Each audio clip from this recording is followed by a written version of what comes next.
আসসালামু আলাইকুম ফ্রেন্ডস। পর্দা যে কত ফজিলত সেটা নিয়ে একটু আলোচনা হবে।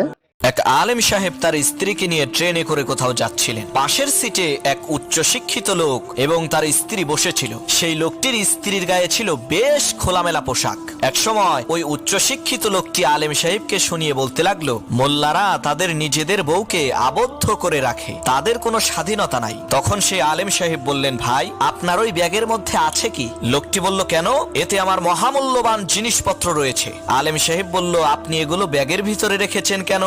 লোকটি বলল, চোর এবং খারাপ লোকদের হাত থেকে বাঁচতে লুকিয়ে রেখেছি। তখন আলেম সাহেব বললেন, আমি আমার বউকে এভাবেই যত্নে লুকিয়ে রেখেছি যাতে তার দিকে কোনো খারাপ মানুষের নজর না পড়ে, কারণ আমার কাছে আমার স্ত্রী টাকা পয়সার চাইতেও বেশি মূল্যবান, আর আপনার কাছে আপনার স্ত্রী ধন সম্পদের চাইতে মূল্যবান নয়। তাই তো আপনি আপনার টাকা পয়সা যত্নে লুকিয়ে রেখেছেন আর স্ত্রীকে রেখেছেন খোলামেলা। এই কথা শুনে লজ্জায় লোকটির মাথা নিচু হয়ে গেল।